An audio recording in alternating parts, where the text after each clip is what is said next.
Okay, a warm welcome to everyone joining us today for our fifth in the series of lectures on the state of South Asia, architecture in South Asia.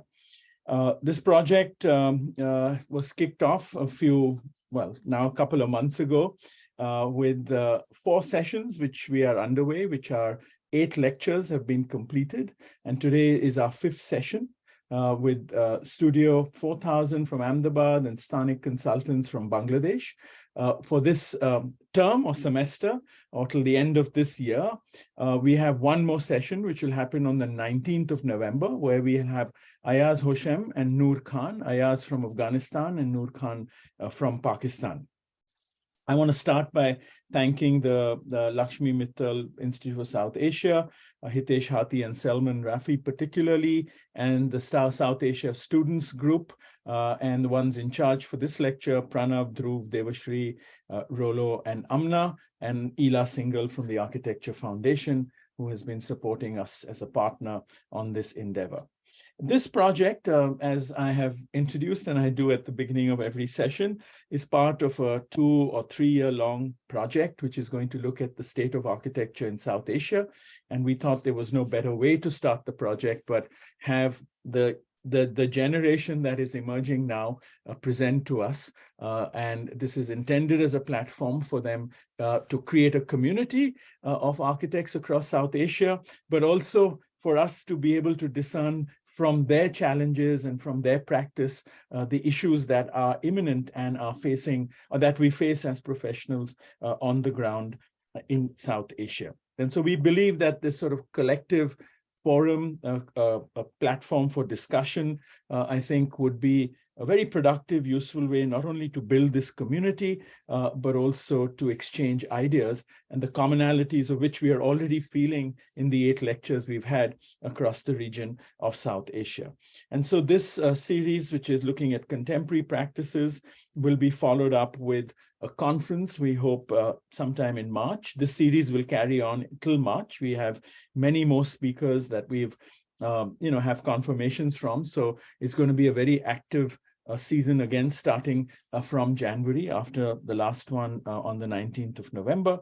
And then we hope we can in some way actually take this discussion and this format to the locations in these different countries, either through an exhibition or a series of conferences that we could do, so we can do things also in person. In any case, to today's session, we have, it's going to be a very exciting hour ahead of us. And we have 2 practices, one from Ahmedabad in India and one from Bangladesh, which, are doing really interesting work. The first presenters are Stanik consultants, Saika and Suvro, who will present first. Saika Meghna has graduated from the Bangladesh University of Engineering and Technology with a Bachelor's of Architecture in 2008, and she did her master's in Advanced Architecture in Catalonia in 2011. She also was a Glenn Murcutt was part of the Glenn Murcutt Master's class in 2015, which was on a scholarship of as an emerging woman architect from Bangladesh. And she founded Stanik Consultants with her partners in 2009. And later they formed a collaborative studio practice called Studio Morphogenesis. And we would really like to know what the difference between those 2 are. It's an interesting formulation. I hope sort of some of that emerges in the discussion, because we're very interested also in this notion of the models of practice.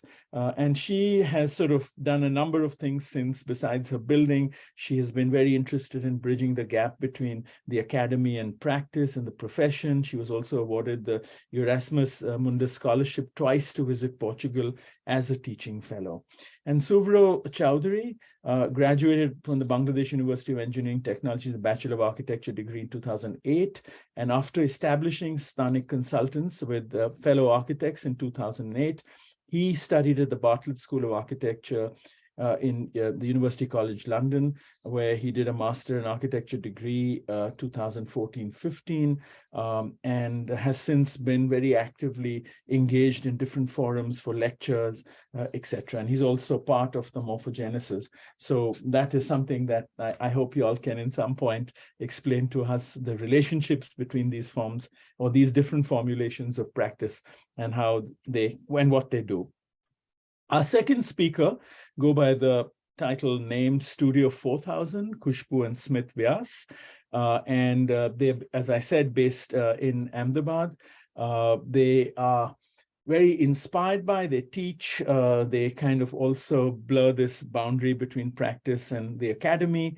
They're interested and inspired by questions of ecology, of culture, you know, the relationship between people, place, and the kind of unique formulations that come out of it. And the studio works at many different scales, and you'll see that.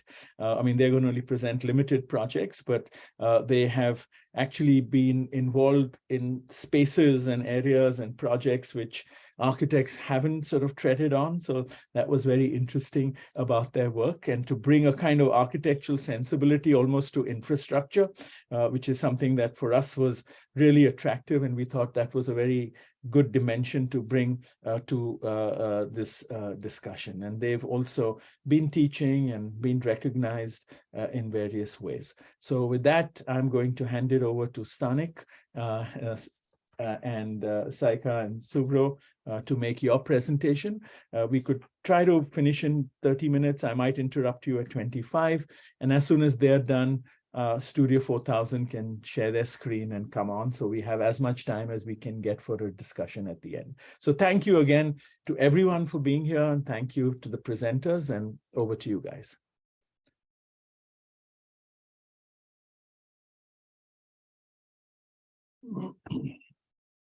Thank you.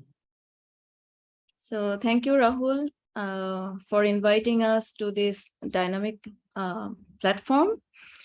So we are Stanik, and we will talk about our project and how we actually conduct the projects.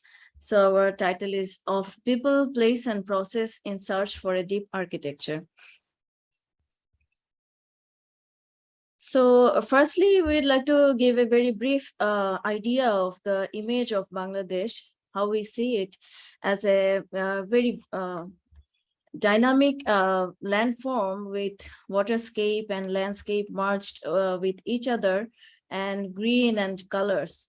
And also where the simplicity of the people is very evident.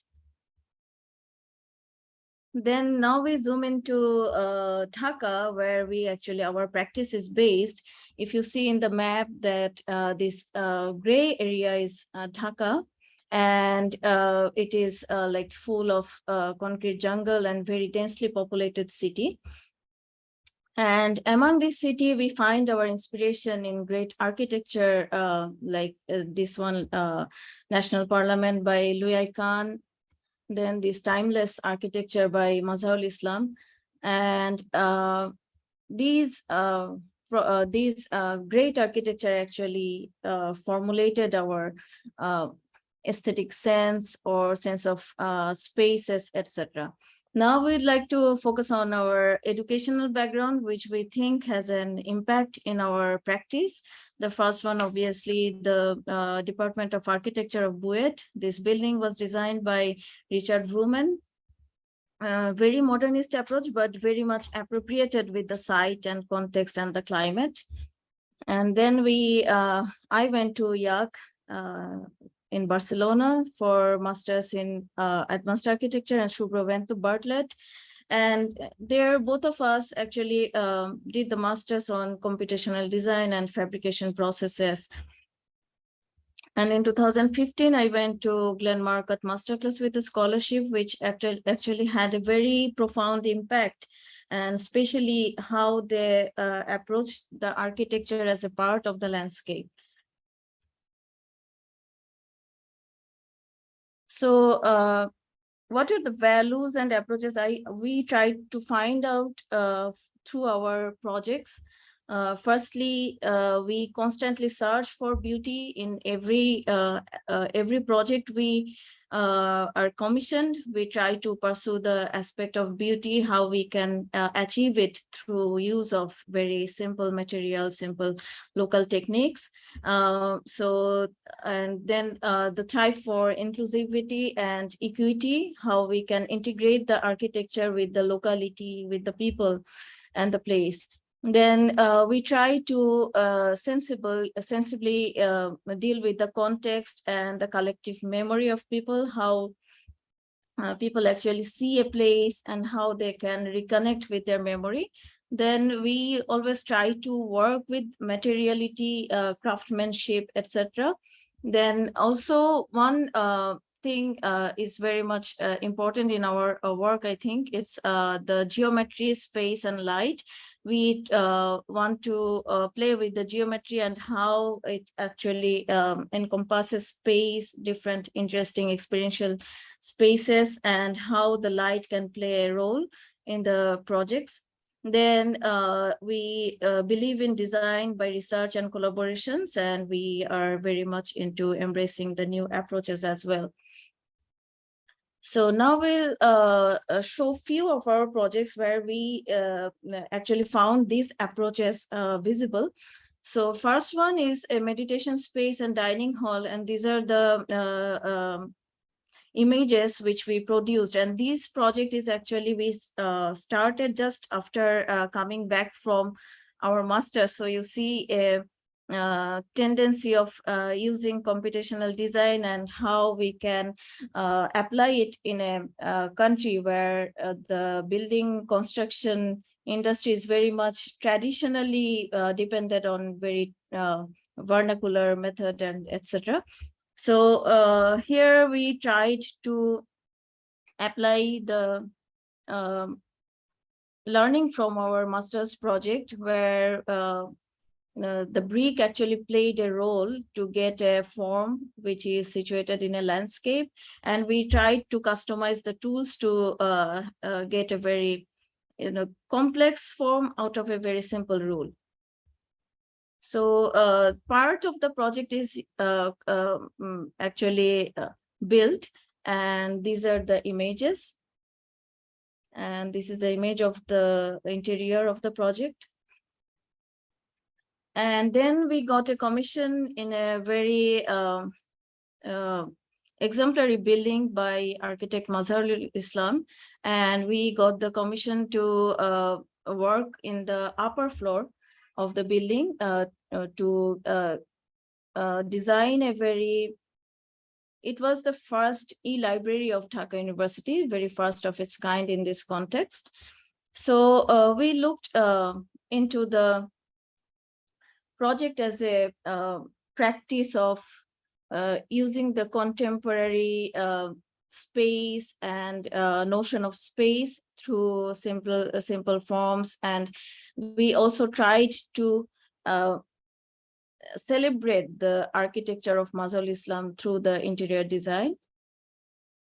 And when we went to the existing situation, existing interior, which was very much closed by unplanned walls and very gloomy atmosphere, what we did, we first tried to open up the space and feel the whole beauty of the structure.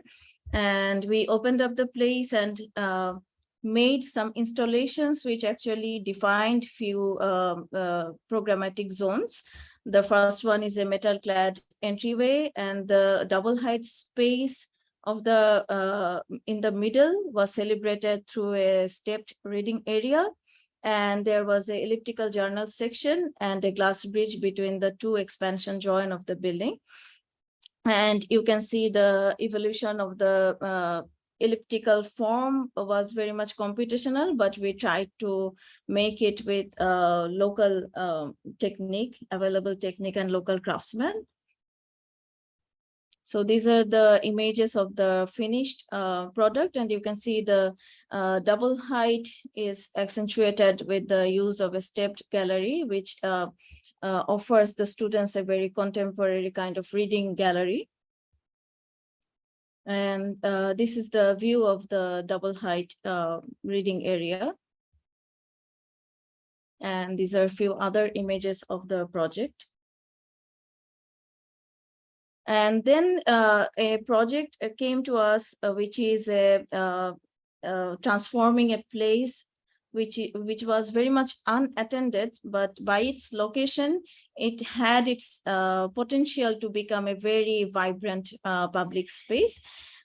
This project was actually located inside Dhaka University, and this is surrounded by very major structures like arts faculty, then Charukala is also there, and the major cultural corridor of Bangladesh is just beside the site. And the site had all the potential to become a very unique place for the students and people and the user, but it remained unattended, and it was used to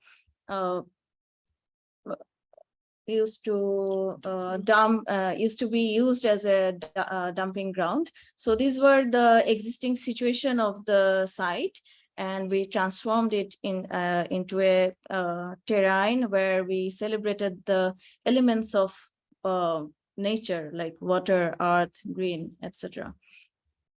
So we looked into the traditional very vernacular method of building in our context, which is the dig and mound, and which acts as a very basic technique in our village. Like you dig a pond and you make a bhiti or a mound where you build your household, and that dig becomes the pond and the bhiti becomes the mound. And this is the construction image where we are showing the terrain we built out of the very barren land.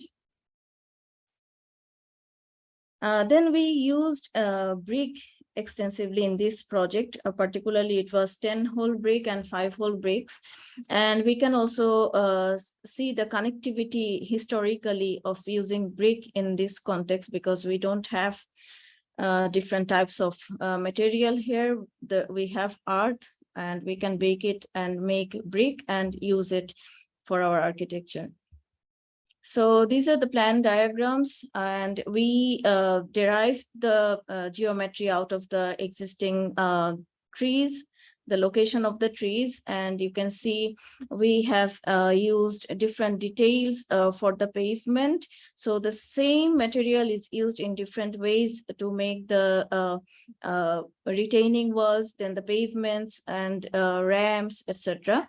And we tried to let the ground breathe. So the ground was porous. And you see this section where we actually tried to show the terrain we created. We created a central space which acts as a tranquilizer in the very busy city life. And the bhiti becomes a platform to celebrate the events.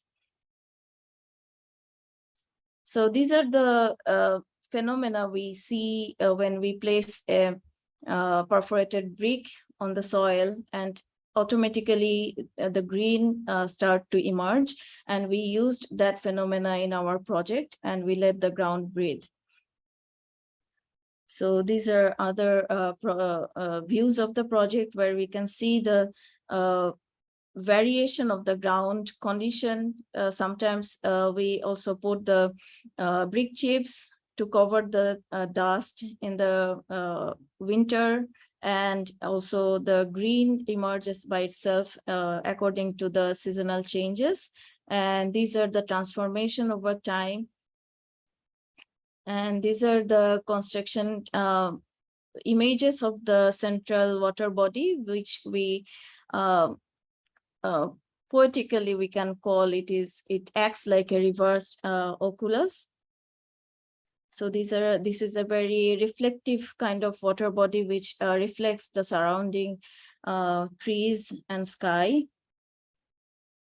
This is the image of the viti or the mound, which is actually a continuation of the terrain which emerges from the central oculus. And underneath the continuous terrain, we placed the only service or the function which now is acting like as a cafe, semi-open cafe, like a pavilion. And you can see in the material, we used very site-found color palette, like color of the earth in the form of brick. Then we used the patina color as NCF, pigmented NCF. Then we can see the transformation of the animated terrain with the natural phenomena. And this is like we created the space to have the choreographed encounter to happen. And you can see these are the images of different season. This is an image of rainy season.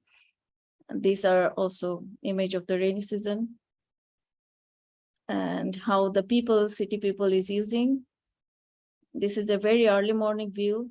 So the place keeps it changing over time. And these are the ages of the land, ages and nodes. We created the ages and nodes so that they can hold the interactivity of the place. So these are the transformation we are showing in different seasons.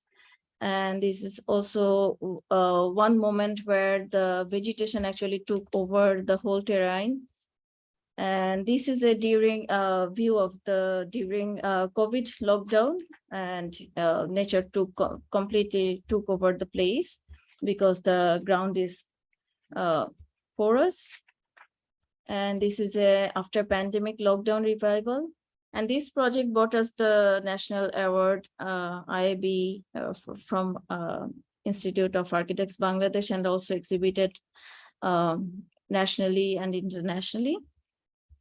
So I'd like to play a very small video to show the space.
So after this project, we were commissioned with another landscape project in Dhaka University, which is the Kala Bhavan Prangan. And you can see that this has a very larger area, and it was already acting as a very important public space of in the context of Dhaka, and it has a landmark like Operajiyo Bangla and Bortala, which are very historically connected with our liberation war. And these are the plan image where we actually divided. The place was already divided into 3 zones. In the central part, we introduced a softness through a water body, cascading water body, and with the historic Bortala, we tried to emphasize it and celebrate its existence. And the eastern part was not used that much in a positive way, like this had very dilapidated condition, and people used to come here and do activities, whatever, but it was not properly designed. So what we tried to do is to solve the problems and also introduce the calm and quietness in the campus life. And these are the images of the central water body where we are showing the cascade and the central oculus. Then this is the image where we can see the existing landmark in the behind, which is the Operajo Bangla. And these are the user pattern in the place. And you can see we used all the natural material like broken bricks and knit cement finish and metal. And this particular image is showing the existing condition of the wall, which was in very bad condition, and it was used as a open air public toilet. So what we did, we introduced a slogan wall where we put a very emotive text about our war, about our context, and now it becomes a sculptural wall. And these are the perforated walkways which connects the places. And these are the materiality where we combined broken bricks with bronze. We used brass. We used brass here for the cascade to just celebrate the essence of the place. And we used the local craftsmen to get the place. And this one is a very small project, a temporary project, which was done for the Arcasia. And we used bamboo in a context. This particular part of the city is a very upscale neighborhood. And we used bamboo as a very contrasting element with the surrounding high-tech buildings. And we used a simple ruled surface, and we had very layered places to hold the open air exhibition. And in the center, we introduced a playscape for the children of the city.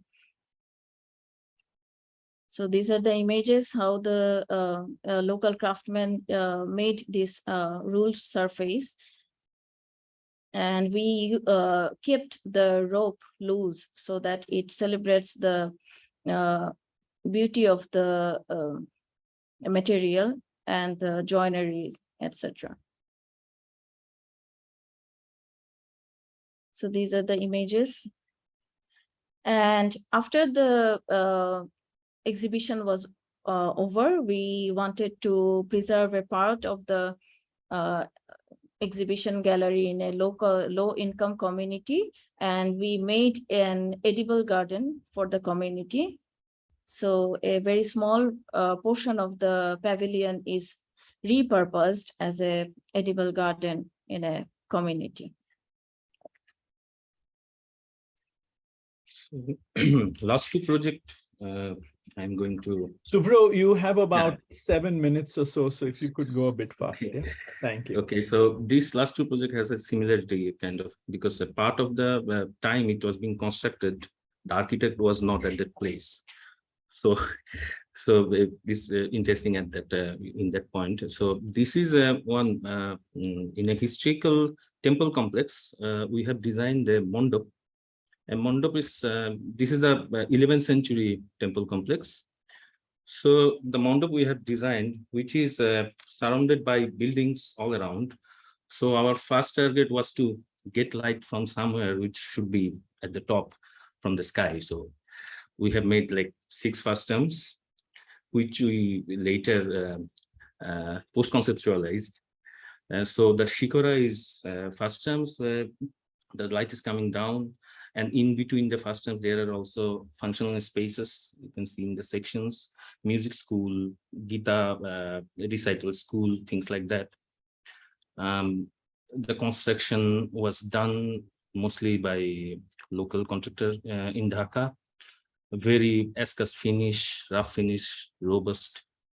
And unfortunately, the building cannot be seen from outside. You can see it from the top always. So it's kind of like a bird's eye view we always get whenever we want to see that. So or either from inside or from the sky. So these are some memories in prints. You can see these are Devgiri language, Sanskrit. We try to imprint on the concrete. And these idols is there, the one who dwells, and these are the visitors who can go inside the pavilion and pay their do the puja and everything. So the second project I will show, this is in a very rural kind of context, which is near the hill tracts of Bangladesh. So this is kind of a public building, but essentially a private residence. So it has a context. It was something like this before 71, before the Liberation War. The dwelling unit was at the middle, the public living space was at the eastern side. The whole thing got gunpowdered by the army force then. So no trace of what was happening, what was there, but only the remain was the mud house base. So we tried to see what has been happening in the last, after the liberation in the 30 or 40 years. There was growth of vegetation at the edges of the mud house because there was nobody was living there. So a small mud house was there later on, which was built like 20 years or 25 years ago. So we started to get some inspiration from around. So in our village, the mud house is something like this, 2-story mud house or 1-story mud house. And the interiors are mostly in this pattern. You can see the alcoves, you can see there is a small puja area on one side. So these had an impact on us. And we tried to do 2 layers of, like, the building. What we have decided, the building will have all the public layers at the ground floor, and the private dwelling unit will go up. And the vegetations around the trees which have grown for like 40 years, 50 years, we will keep those at the places, and the other vegetation will go around the trees, and we will connect all the masses respecting the vegetations around. So the plan came up like this. On the left hand side, you'll see the public living area, which is coming down, the family living area. There are like one internal court, which is very public, and both of the east and western side, there are gardens. So this is under construction project. So our 3D or imagination or something like this, what we will get later on. So 5-part of construction we are doing here. One is a conservation. The conservation part is like 120 years old. Epitaph is there. It's kind of like what we say is crematorium. And re-establishment of the old mandap there, new intervention in the middle, preservation of the mud house, which is there already, and revitalization of the area, which is kind of became a garbage dump, things like that. So we try to grow vegetables and make a orchard there. So first part, what we did, we tried to redo the mud house we have there, make it more stable, make it more, make it to sustain the later years to come. So we have made a roof over it, which is kind of like industrial thing, but the mud house remains. And we have also making a new mud house adjoining to it. In our country, this construction process, especially in that context, the mud house is made by layer. It's not rammed out. After the layer is made, they cut it with big, knife or things like that. So this kind of result is coming. And later on, what happened, the COVID came and we couldn't go to the site. So it was like a 1-year gap. We used to take pictures. The site workers used to send us pictures, very low resolution picture. We used to work on that, video calls and things like that. So it was kind of like a 7 or 8 months of working under that condition. So later on, we moved to making the house there. The idea was basically on pilotis and columns, the house will stand. And under these pilotis and columns, there will be the roof, and whole area, what you can see here, will be a private public layer. We will encourage people to come there. There will be trainings. There will be like small schools that will run by themselves, and we will also provide spaces for them. And over these pilotis, there are like these masses, and these masses are the private layers. So we are on the process of making the gardens around it right now. We are trying to incorporate whatever local natural imprints we can make on this concrete and other surfaces there. And trying to innovate new things. Like this is a mandap, we are just doing a casting, kind of like depositing concrete inside the bamboo bamboo scaffold there. So using mud to not to spill the concrete out, to stop the spilling of the concrete basically. So after that, this kind of result came, the lighting situation inside that small structure, using local, purely local craftsmen, involving them in making this clay tiles, clay lamps. We are using those clay lamps on the roof to reduce some heat and also some aesthetic purposes also there. So it's inside dwelling, something like this, whole open inside out thing. We're thinking the context is totally changing. On the left hand side, that archaeological kind of part, which we will conserve later, face by face. So things are coming out like this in a context which is full of vegetation, you can see. And right now it's kind of an open space. So people are going there. They did their Deepavali celebration there last 25th of last month. So it's like an impromptu space. People are going there. Still the places which can be used, they are using it. So these are the project. This is the project we have been we are doing since last few days, a few months. And from the question of what Rahul was asking us, how the studio Morphogenesis is doing collaborations with Sthanik. So this is one of the endeavor we are doing right now at the outside of Dhaka. It's a peri-urban community facilities we are making. Actually, we're in a design phase right now. For pandemic situation, 1 year was lost. So maybe next year it will start. So there are like wet markets, community hospitals, and playgrounds we are making with amenities. So different kind of color is put in there. So in short, these are the structures we are going to make hopefully in the coming years. And these are with Studio Morphogenesis and Sthanik. They are doing in a combined joint venture. So one is the wet market, which is a very linear market, which is Park and Area Bazaar. Another one is a playground, which has a community club, which is mostly a female community club that we are seeing to encourage women participation and the training.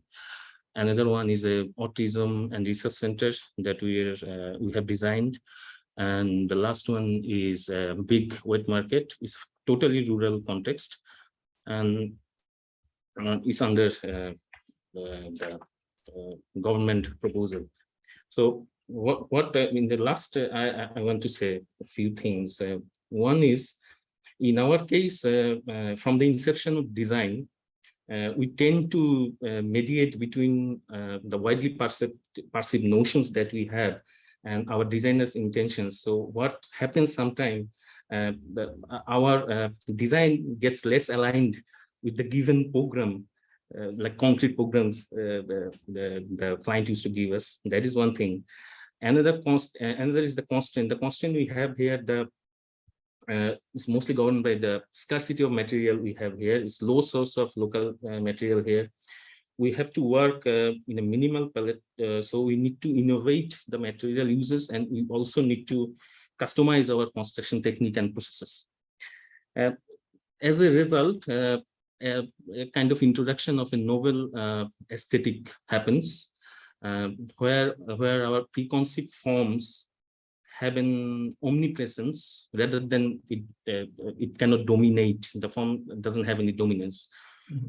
So lastly, what we think regarding our practice. We have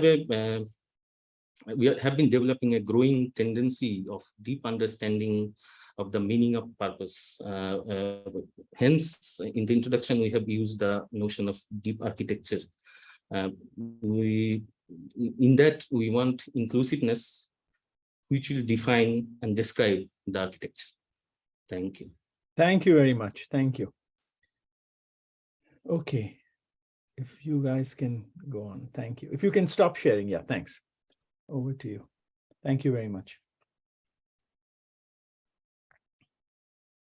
Okay. Is the screen visible? Yes, all good. Go ahead. Great. Well, thank you so much for inviting us to the lecture series. It's a great pleasure and an honor for both of us. So Khushbu and I will both present and will show mainly two projects in detail and then some related things to sort of take you through some key themes that characterize our work and our approach to the projects. We are a studio practice that's based out of Ahmedabad. For those of you who may not know, it's located here in the western part of India.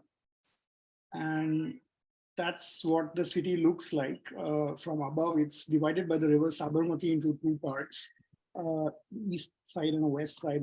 And that's where we are located on the west side in a neighborhood that's, I think, usually referred to as the university area.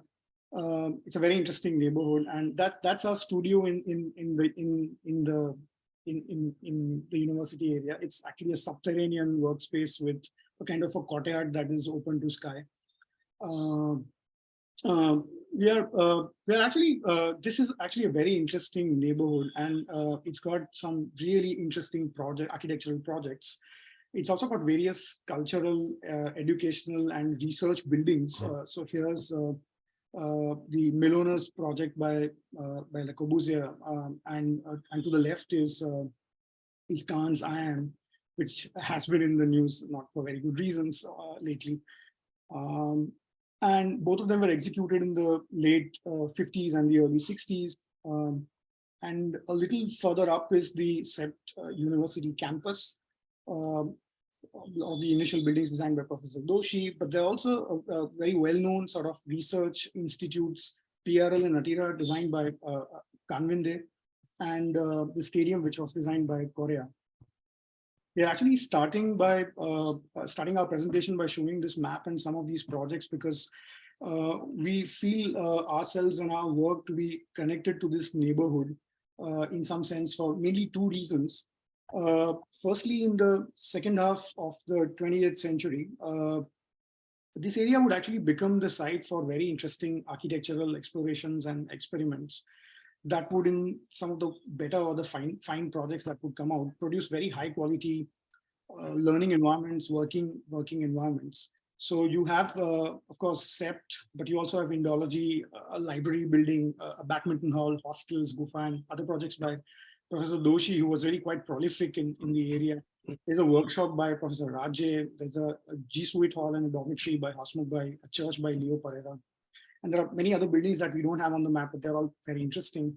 And all of them sort of, in some sense, put Ahmedabad on the global architectural map from the 50s all the way to the 80s. And secondly, sort of more personally for us, many of the authors of these projects were our teachers at the School of Architecture in the early 2000s when Khushbu and I joined. This was a very interesting and a formative period for us. And it was a great privilege to have very, very interesting teachers, but also fun to have their works around which we could go and visit and sort of look at, learn from. A recurring theme or a way of teaching that kind of stood out for us was the technique of using examples of international modernism along with those of Indian classical architecture for design discussions or in setting up of exercises and so on. So typically in a Raje studio, you could be, for instance, doing kind of an acrylic model study for the Villa Saua. While making actually sketching trips to Modera, which is a 10th century temple complex outside of the city. And we really liked this, and this kind of left a real impression on us in the early years. And this idea of sort of mixing and taking from different kinds of architectural worlds, this way of thinking about, and we wanted to sort of emulate our teachers and have this way of thinking about architecture for us, and hopefully sort of make something out of our own work out of it. The first opportunity to sort of do this would come in the form of the Spiretech International Competition. It's the first project that we are going to show. It would also sort of help us explore for ourselves the technique of using collage as a way of clarifying and deepening our understanding of Indian urbanity and sort of how to design an architecture for it. In this competition, an added attraction was the jury, which was going to look at all the proposals, which comprised of architects like Michael Sorkin and Peter Head, amongst many others, and was actually headed by Lucien Kroll, whom we really looked up to and really like his work. So the site was situated on the river Yamuna near Delhi. It was staggered in shape with the site area of 85,000 meters square, in which a number of IT, commercial, residential, and institutional facilities were going to be designed. Interestingly, the builders had reserved adjoining areas with a plot for making 6 glass towers consisting of uniform, repetitive retail spaces that would be sold separately and would fund the building in between. In opposition to what the glass tower stood for, a design concept was developed by doing mainly 2 things. Firstly, by rejecting the idea of singular authorship and teaming up with fellow architect friends who would participate equally in the design process. The site was literally split up into 6 parts, and each one of us dealing with a particular part of the program. Secondly, by bringing together lessons of using masses and voids, breaking of surface and proportion, like the Fatehpur Sikri and Kailash Emperor at Ellora, both of which have been sources of abundant inspiration for us as architects, and combining them with our lived experience of the Indian street. Here, fragments of the old city of Jaipur, Ahmedabad, Isfahan, Sikri, Ellora, all clash and play out, are recomposed to explore possibilities of scale, density, and varied experiences.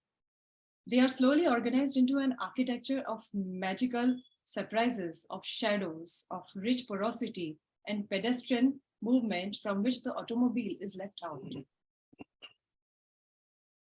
The schema develops slowly through various iterations in which the 6 designers, guided by the message of the collage, negotiate, contest, cooperate, and in the process clarify its overall disposition of parts and sequences of movements.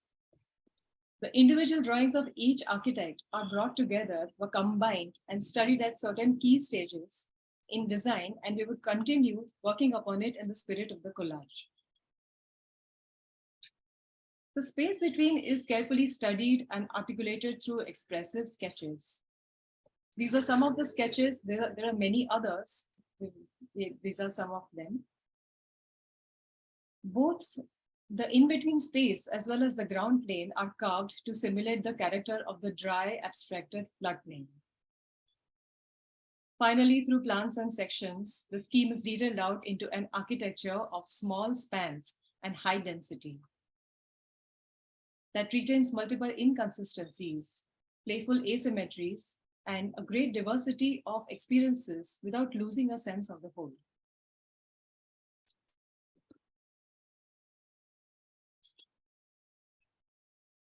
So we won the first prize for this competition, but we couldn't actually build anything out of it for some reason. And in some sense, and this was 10 or 11 years back, and in some sense, it was a way for us to understand that the big projects will not happen so easily, that they'll not come by so easily. And then the desire to build and the opportunity for doing it would sort of interestingly come from very different sources, like they usually do for young practices, namely through small interior design and renovation projects. they were initially seen by us as compromises. We thought they would be too small, or and often there's already something there, and the site is messy, and so on. But we soon realized, and for ourselves, there really the potential to become something through which you could learn how to detail, how to express material, and in general sort of learn how to build by making an intervention into a given situation, often by reusing, repairing things, and so on and so forth. These small projects also offered opportunities of testing out deeply personal or intuitive design ideas, sometimes actually even just fragments of ideas. For instance, being fascinated by the underneath of a boat, making it into a twisted wooden roof, which is then inserted into a first floor shop to make a clinic out of it. And then you go to site and really just find out, can you sort of translate this into something that work? Or sometimes inserting these kind of curvilinear Corbusian sort of partition walls into a residential hall to make an office out of it, or sometimes adding a new layer of floor on the existing floor to give a 13-story apartment the sense of the ground and a little more intimacy, and so on. So these would become very interesting sort of projects for us. One of the greatest sort of joys of working on smaller projects was sort of being able to interact with numerous artisans, craftsmen, karigars that you encounter on sites. By the way, in this part of the world, you can, especially for smaller projects, you can still actually work directly with people who work with their hands on site without having contractors or project managers and as go-betweens. And time is really short, and we can't really go into this, but we can't say enough about the generosity and patience with which the Indian craftsmen would sort of let you in on their tacit knowledges, and how much young practices can benefit from that kind of an interaction. Finally, the opportunity to take some of these lessons and build at a much bigger scale would sort of come through the interventions that we would make at the Kandla port. There are some places so strangely incredible, and you really got to see them to believe that they exist. And the port, and really the Kandla port is really one such place. It's located on the western edge of the Indian peninsula. It overlooks by the Arabian Sea. It's actually a government, it's not a private port, it's run by the government, and it's also the largest port in the country. It has, I think, 23 berths, which means 23 big liners can load and unload at the same time. This is the highest number that any port in India can support. But as a place, as experience, it's also really one that on one hand has a stupefyingly sort of gigantic machinery, but also has recurring winds of coal dust and phosphorus. It's a combination of wonder and terror, a combination of mind-boggling sort of infrastructure at one hand, and in many ways a bleak, steely wasteland of a place. And how do you build here? What do you do? So, so the initial few visits were just quite revelatory by themselves. The engineers at the harbor division wanted us to mainly help with modernizing their service infrastructure, and mainly things like the entry gates. 3 of them you can see marked in the Google image. These are actually very important things for the port. The port is a highly controlled territory, and the gates sort of make sure of this. They control all the exit and entry and of goods and cargo and people and all of that. But there are also places where a large number of the Port Authority offices are located. So BISF's is and many other offices are all located over there. And so in that sense, the gate structure and the gate buildings have a utilitarian or a operational dimension. But when you're approaching the port, you leave the city behind, and then you go through a large tract. And the gates are also the first things that you see when you are approaching and entering the port. So in that sense, they're also the face of the port.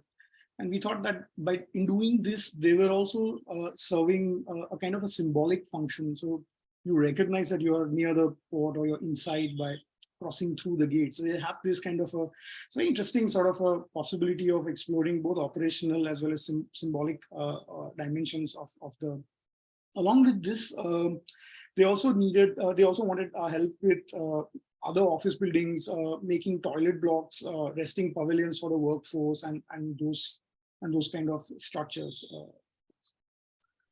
We met the chairman of the port trust, who is an IAS officer, and so he's the head of the port. And so he immediately told us that we must refer to his favorite ports, which are the ones in Singapore and Hamburg.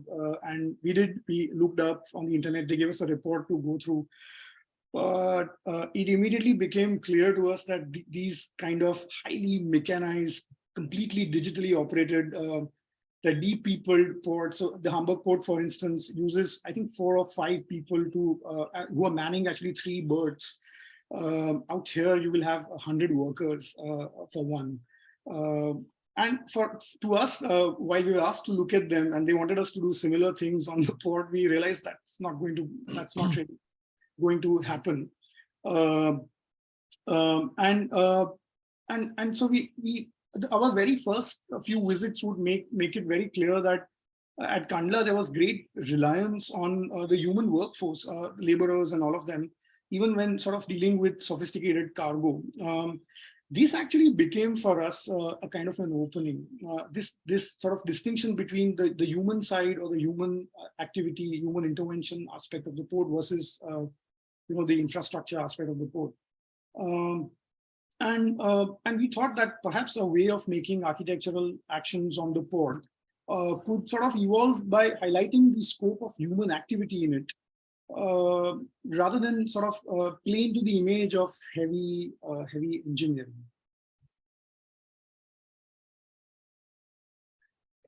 This was first tried out with a prototype for the shelter rooms, which are the resting places, resting pavilions for the workers who use them during breaks between multiple shifts on the port. There are about 1,000 workers at any given time on the port.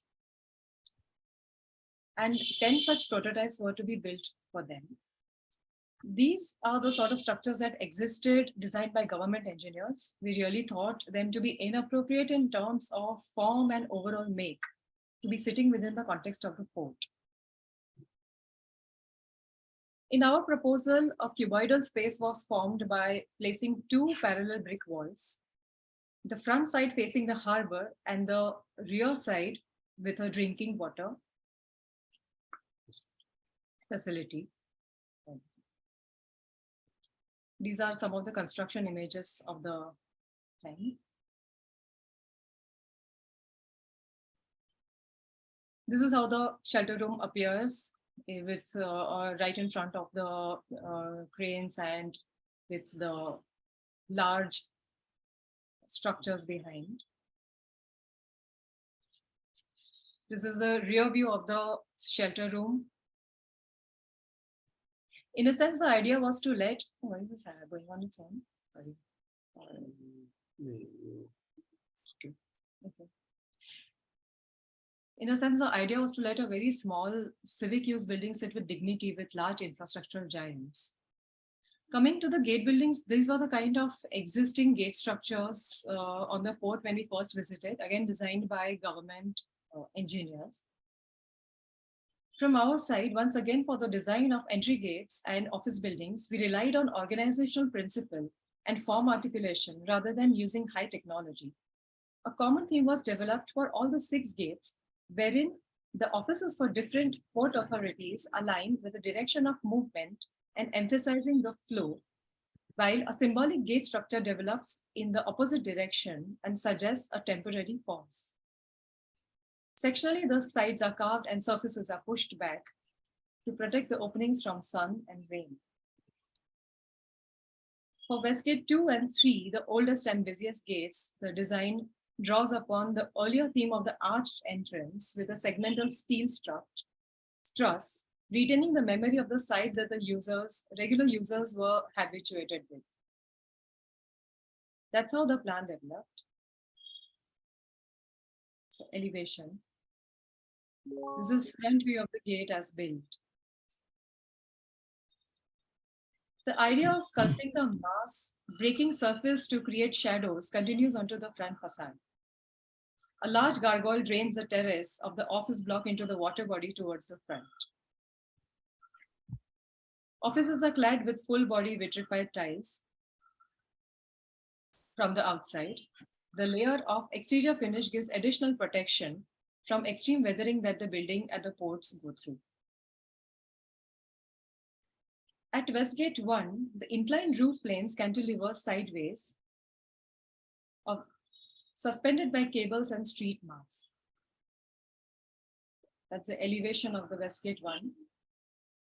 This is the front view as built. Some details of the building. The roofs float above in great contrast to the heavy base of the office building, invoking mythical winged objects to express the gate's existential conditions of transience and artificiality. This is a view from above showing the gate in a fully operational mode. So we have been engaging with the academia for some time now. And all of these three themes of collage, of renovation and context, we try and sort of bring them together in the work that we do with the students. And for this, each semester, we go back once again to the university area, though not to engage with the more famous or the well-known projects or the bigger well-known projects, but rather to sort of work with the smaller buildings that sit between the landmarks. And that's really what these kind of buildings look like. This is, we like to call them the university style buildings. These are sort of nondescript, not really very glamorous things, but we think they really immensely contribute to the character of the university area. And yet sort of many are often just pulled down or demolished without anyone even finding out. So what we do is we, each semester, we sort of, we work with the students to initially first sort of carefully measure, draw and document these structures in and around the university area. And then through very creative design exercises, the entire precinct is really imagined as a radically transformed architectural entity. So here, for instance, a set of 16. Smith, I just want to interrupt 5 more minutes, please. Then Yeah, because you won't have time. Thank you. So the set of 16 old faculty houses are sort of reimagined as a student center. And then the students sort of work together on making this kind of a large model, which each student sort of takes up a different program. And in that sense, there is, again, multiple authors, multiple ways of thinking, experiences, ideas that kind of compete with each other, align sometimes. And all of them sort of work together in effecting this process of transformation. Or here, for instance, in this old sort of girls' hostel building, which is actually going to be pulled down possibly next year, is really sort of dramatically reimagined as possibly a site for a science museum. And that's what the model looks like. So students learn architectural ideas, construction and all of that by mixing old forms, structural systems, materials, which are played up against the new ones. The memory of the old kind of mixes with a desire for some new kind of or novel kind of an expression. And by doing this in our own small way, each time we make an effort to see for ourselves the university area as a site, once again, for very cutting edge, innovative architectural thinking. We'll stop with that. Thank you. Thank you very much. I'm glad you sort of brought that last bit in, even in the few minutes. So thank you for it. No, thank you both for your presentations. I mean, I think very exciting. And, of course, we should get to questions and discussions, but I just feel compelled to make some observations, which I hope will help the discussions. It's interesting, you're both working in very different contexts in terms of climate, albeit all in South Asia. But there's some very clear underlying commonalities, which I think all of us work with, right? Which is the sense of, you're both invested in understanding or at least responding to the sense of place, right? The placelessness. I think even though you I think very beautifully describe placelessness or placeness in Kandla Port as wonder and terror simultaneously, correct? So, I mean, that is also about the place, and it's worth recognizing and discerning. And, you know, it doesn't then compel us to just slip into a kind of romanticizing of the place. And so therefore you take it on its own terms, so to speak, because that's, I think, what it is about, discerning place. So I think that's very, very interesting. And so this idea of place sort of really runs through both your practices, albeit in completely different ways. I mean, Stanik, I think for you guys, you know, I was very taken by that last project, which is in progress, where you have preservation, repair, stabilization, new interventions, a community. It's like, in fact, it's a collage of a different kind. And that's why the other sort of thematic running between your presentations was this notion of collage, which is the way, at least I frame, is the simultaneous validity of fragments, right? We otherwise create a sense of exclusiveness because we want to create a form of consistency or integrity. We take these terms and then translate them into kind of absolute readings.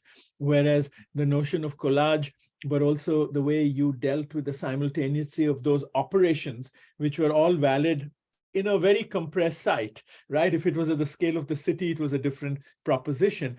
But because they were compressed on a site, how those simultaneously coexist both as protocols, attitudes, aesthetics, use, temporalities, is just absolutely fascinating. And again, I see between both your practices, I don't mean to compare the practices in that way, but it's interesting that these kinds of operations can actually play out in very different ways as instruments that we can use as practitioners in the complexity of South Asia. So I think you've provided us with that. And that's why it was wonderful to see the pedagogy or how the notion of collage, renovation, repair, and context plays out in those exercises. You know, I see exactly, I'm very familiar. I've lived in some of those hostels, so I'm very familiar with the landscape you're talking about. And it's very provocative to think that that becomes a way that not only does one claim and extend the life, significance, memory of many of these places, but attribute new uses, but also bring a different density of fabric to what were other very disjointed objects in space, which is why they were paid no attention, right? So it's also a form of getting attention. And here, I think I go back to context. And, you know, in the work that Stanik showed us, and I'll come back to the morphogenesis thing. I need to clarify that. But I think the work you showed us, presence was, you know, I mean, I think what you call the dig and mound, which is really the principle even of Hindu temples or temples, which is, you know, that's how the water tank, the yin and yang and the mound and, you know, all of that was just a wonderful symbol. But your projects, at least the ones you showed us, are actually low-key in that they're sitting in the landscape. They're trying to, because you have the advantage of the landscape, which is a natural landscape, and you take advantage of it. So it's a kind of, I don't know what the right word is, but let's say it's a negative presence, which means it's almost like inverted snobbery, right? In the sense you go so quiet that silence itself is like you got to close your ears, right? Whereas I think what Studio 4000 showed us was in this very loud landscape, how you can do something very small, which can also be situated at a decibel level. And that's why that beautiful image that you have of your little intervention with the reflections of what is behind it, as well as the structure, you know, it's a formation of presence of another kind, a presence through very elaborate details, a presence through where a simple box, which is infrastructure, suddenly has wings, which let it flap in the air in a different way and resonate visually in a different way. So these sorts of ideas of presence, which is something I think architecture has to be very kind of conscious about, because the presence can be disruptive and the presence can be reinforcing of a context, right? So it goes back to the notion of context and the employment of different techniques like collage, etc., to address the question of presence or not presence, right? Which I think is beautiful about those amphitheaters. And of course, you both have a sense of geometry, which you deploy in very, very rigorous ways in your proposition. So, these were just some thoughts that came to mind. Now, I'd like to ask a question. We always start off by asking everyone, and then of course I'll hand it over to Pranav or to take questions from the chat, which is, how do you get going, right? And so for Stanik, I want to just sort of ask, well, one is I want to say you all are both, you both do a lot of competitions. And I want you to both say how optimistic or pessimistic you're about that process. Competitions can be treated in two ways. One, as incubators where designs are generated and ideas are generated, and then they go out as fragments to inform many things. And that's also worthwhile, right? But competitions are also, I think, Smith, you said, right, this was our chance to get a big project. Then we realized we can't get big projects. So it's also a way to make that jump of scale, right? So you all both do competitions. I'd like to know how optimistic or pessimistic or your reflections on competitions.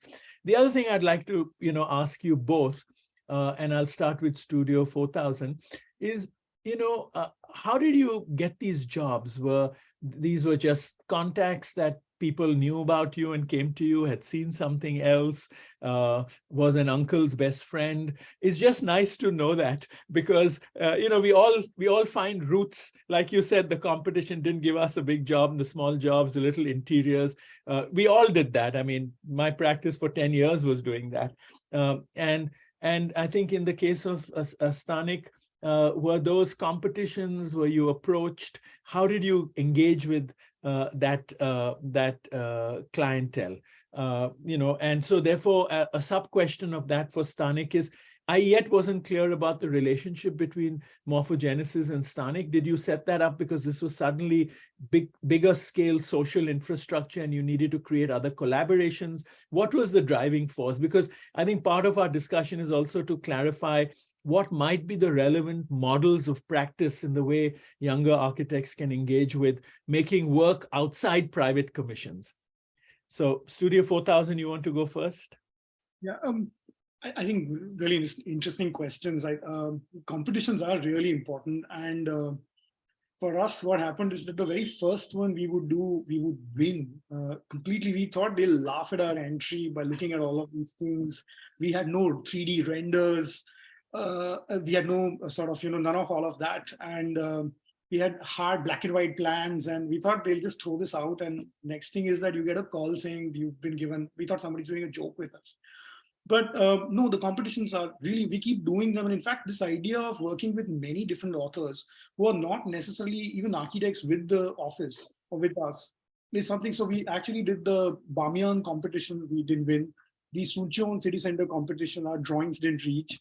But in all of these, we actually had fellow architects. So if you're in Ahmedabad and if you're in this neighborhood where we are, you are basically friends with lots of architects who keep coming and going. And the studio is really a place also for hanging out. And so it kind of really sort of refreshes. And it's in a sense, it's like wiping the slate clean. Each competition, whether or not anything comes out of it, really sort of and it kind of becomes a great way to sharpen the studio space, the studio environment, everyone's skills, all of that late night sort of effort and all of that sort of. So we really sort of, both we enjoy the social aspect of doing competitions. Usually there is someone, because when you're working with many people whom you are not usually working with, there's going to be fights and they can really get very nasty, but then you learn to sort of work with. So for us, it's really, to do that and to do the competitions like this is really what it means to us. I mean, if you are here in this part of the world, this is how we drive on the streets, we walk. I mean, this is how we survive, right? So that's how the competitions they still are important for us. We have a little more work than we used to have, say, 10 years back now, and unfortunately we are doing fewer, but we still keep trying. So that's one. So it wasn't an uncle's. So we read there was a a lot of the intervention jobs came out of friends, uncles, and all of that.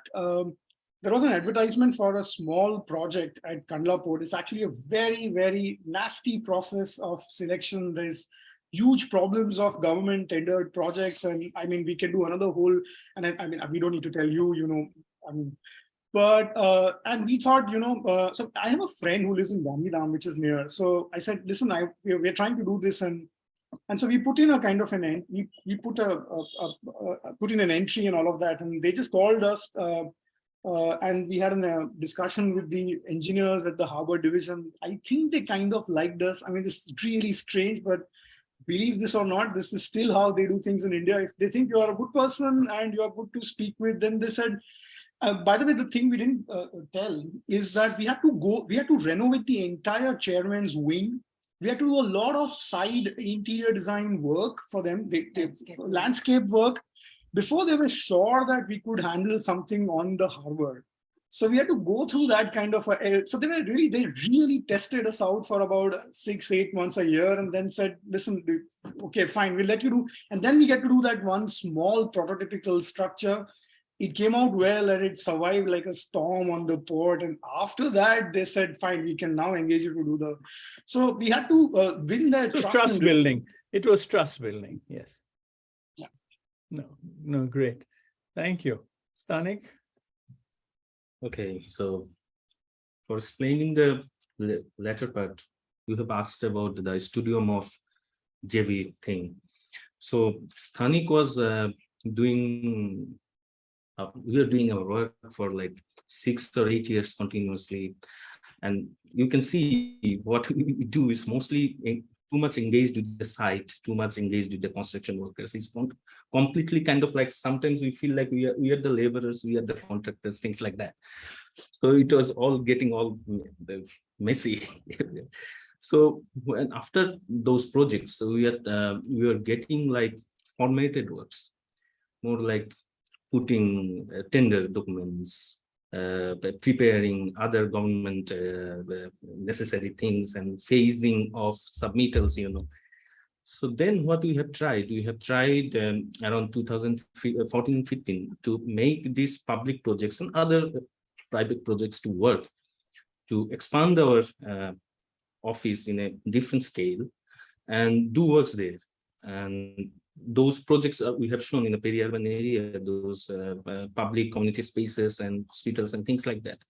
Those are done for the last 3 or 4 years like that. Also, we have some other private projects, also some real estate developers and things like that. But the target was to keeping that spirit of research work and on-ground construction work, and connecting it with more kind of office kind of things. So Studio Morph is doing that, and we are collaborating in that format in the last 5 or 6 years.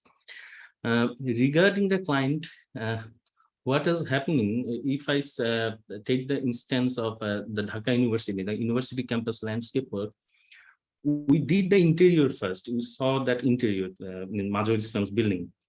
So mostly what was happening in University of Dhaka, the contractors were submitting their tenders, and the lowest price bidder was getting the job. So as an architect, what we tried to do that time with the Dean of Business Faculty, we asked them to set up a jury. Let's do a jury and talk about design. Somehow, Mr. Dean was very much convinced with that. And the contractors also came with their architects. We were also there. So we got that job. Of course, it was a contractor who did that job, but we got that job by virtue of design. So after the construction was done, it was quite successful then. Then they had some confidence on us. And then So we like did the Studio landscape. 4000, We did the landscape. The trust. We did the landscape. It was more or less very much, it created much more interest in the user group mostly. It's not about the administration. The students, the random users, Yeah. And even it became it's kind of like a nucleus of the campus right now. So everyone is going there, this 22 square feet of landscape area. So after that, the Dean of Arts faculty came, and we did that, what is this? Like Arts It was like, faculty, yeah. Arts faculty landscape there. No, in fact, So- that's, it's interesting because what comes out in both your cases is, I mean, I think, Smith, you sort of talked about how the small scale, and I've also sort of written about it, talked about my own reflections. These interiors, little things like the ceiling you did or the interventions, they really are incubators to test out material ideas, crafts, to build rapport with, people and all of that. And it is those fragments that finally inform our practice in a very profound ways. And I think what's both interesting about both your responses, but also seeing them, and that's partly the intention of the way we are curating this discussion and the entire project, is what is that root in the public realm? In the private realm, we know we get an interior or two for retail, we get a house or two or three or four, and then we continue doing either those 3 or 4 or 5 houses, or 10 years later, one of the residents of the house has so much confidence in you, they give you a bigger project, right? But I think the fact that at these stages in your practice, you've gone out and taken the risk and had the perseverance, in a sense, to do fragmentary projects, however small, leads to this kind of trust building. But it, I think, also is very important for the profession, and I think this is what's coming out in all of these lectures, is it is the only way we can re-establish our agency in the public realm, right? Which is where architecture has absolutely receded, and that's why every media magazine, nationally, internationally, just carries weekend houses and single family homes, because that's what's celebrated with the least resistance. But anyway, so this was wonderful responses. So Pranav, I'm going to hand it over to you. If there are other questions from the audience, or you guys have questions, please go ahead.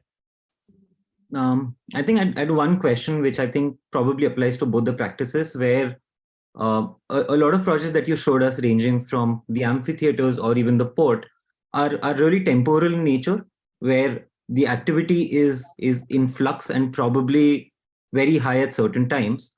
And at those times, architecture is almost, if I may say so, a backdrop for urban life to happen.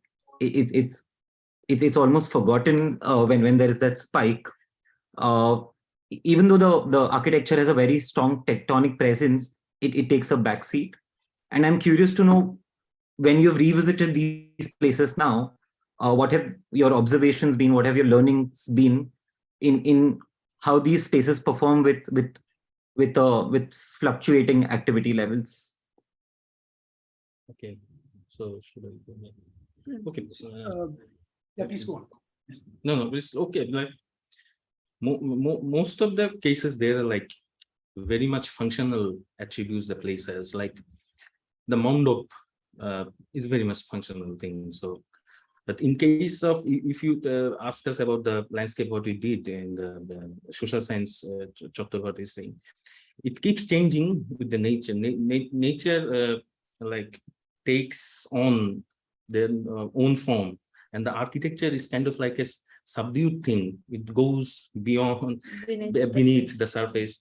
And also with that, the pattern of activities changes with the season. It changes with the new intake of the university also. Like certain time, there are like 10 groups, they are hanging out there. In the next year, there are like 15 groups hanging out there. So people are kind of like, they have a sense of belonging there.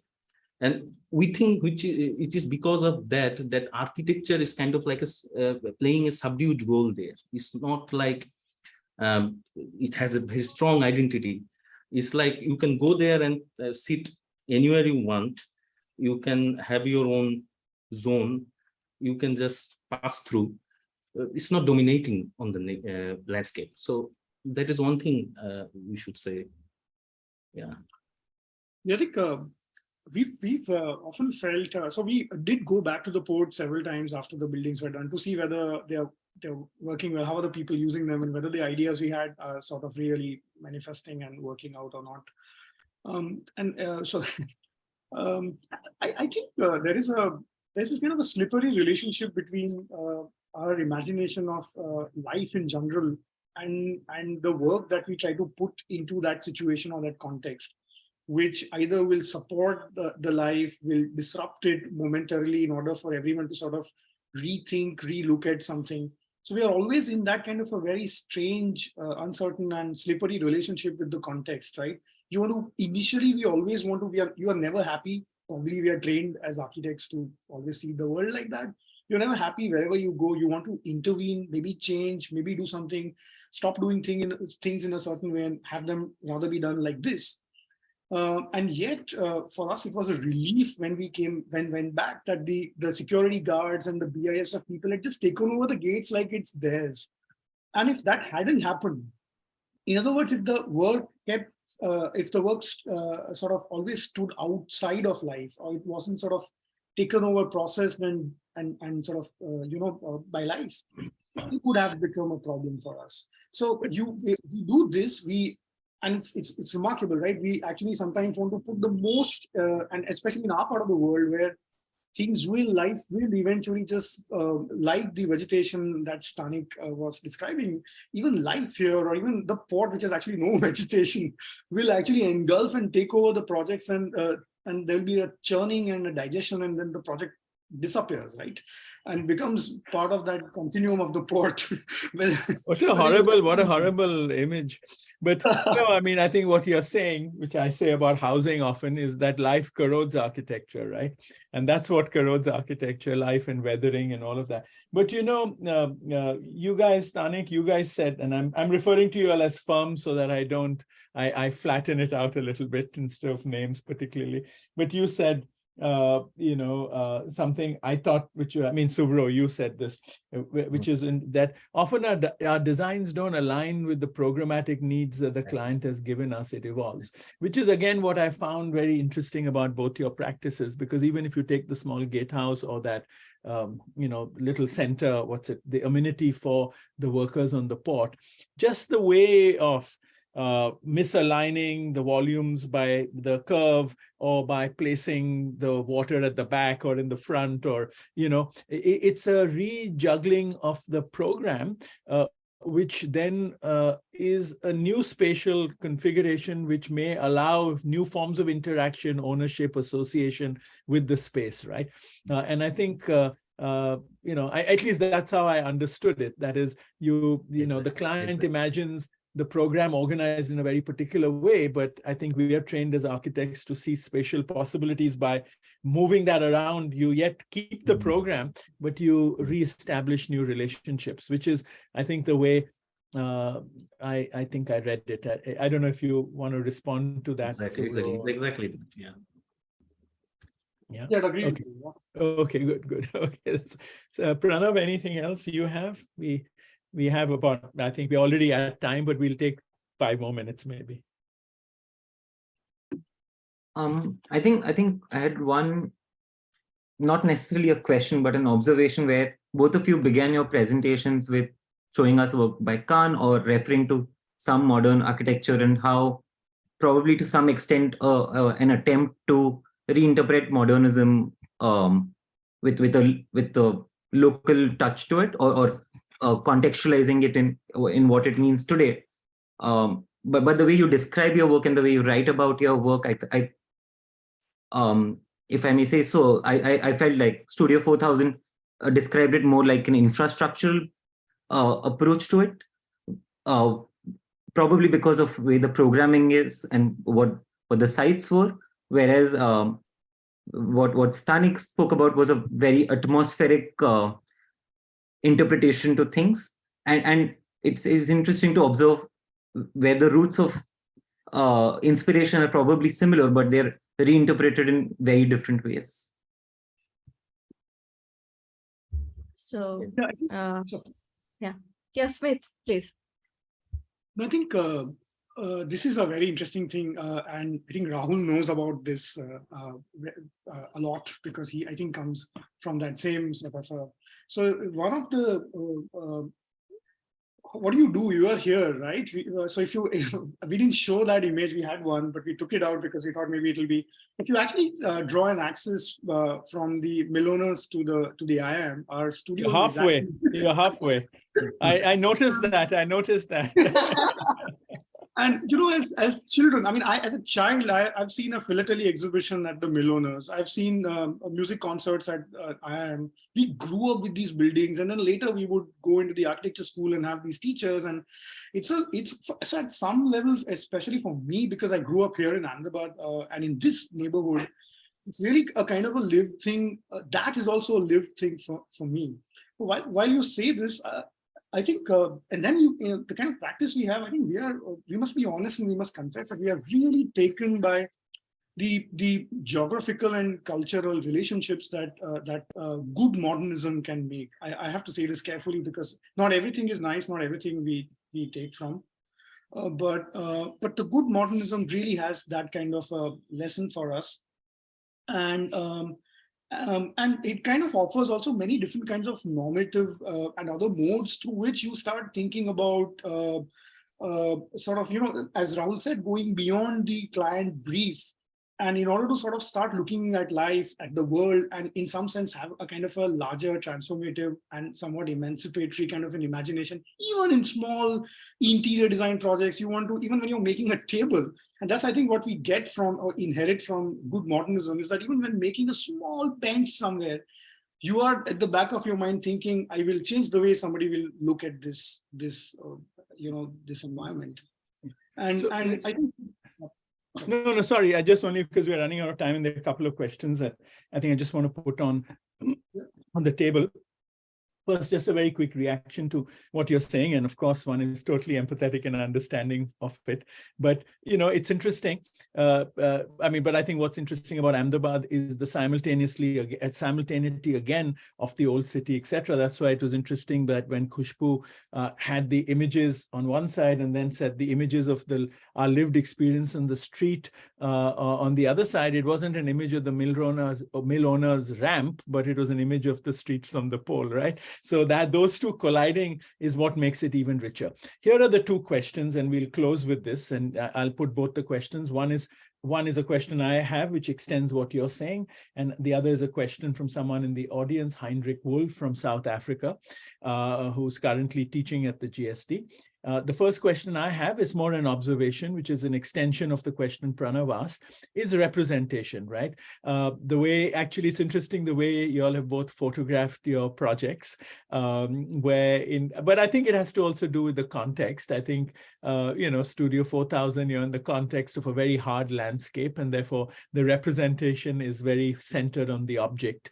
And I think for Stanik, the settings are these sort of tropical landscapes where things have to disappear. And so it's very atmospheric, where almost the artifact recedes. There were more images of the trees and the reflection and the trees and, just the landscape. So that's interesting. You might want to reflect on it, is how we represent our projects, whether we photograph them in a particular way. So in Studio 4000, I didn't see so much of workers washing up and hanging out, and it was you privileged the object in the context of other bigger objects, whereas Stanik privileged the people occupying the space and let the buildings recede. Just an interesting observation. You might respond.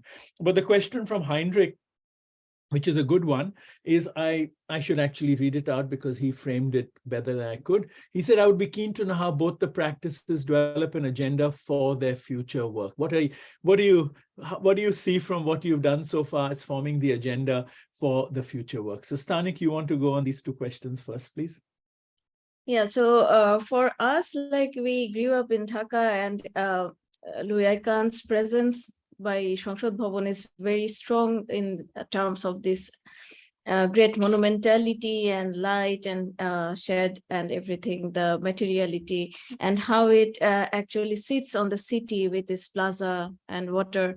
So this is modern architecture, and at the same time, when we always was very much close to the buildings by Mazharul Islam, which is the modern architecture, but appropriated with the context of Dhaka. So both of them are actually, when the modernism came to Dhaka by these master architects, they are appropriated with the site, with the tropics, by the use of double wall or the shading devices, or bringing the nature in, or bringing the light in, or celebrating the atmosphere. So we actually take these clues from these projects and also our exposure to different culture and different pedagogies.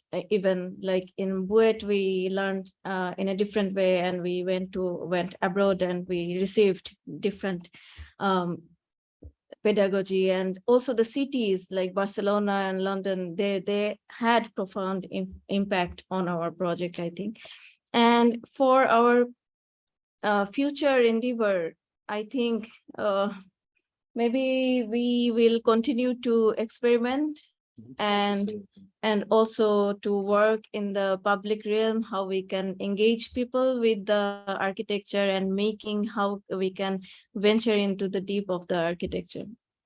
Thank you. Thank you. Maybe just a bit of a thing I have to say. Like I have said before, in our context, the material scarcity is very much evident. We have this mud, we have brick, and concrete we are using because it's widely used everywhere. Our future endeavors will be mostly framed on, we would like to invest our innovations regarding new material. We want to explore materials. We want to explore something which will be appropriate to our context.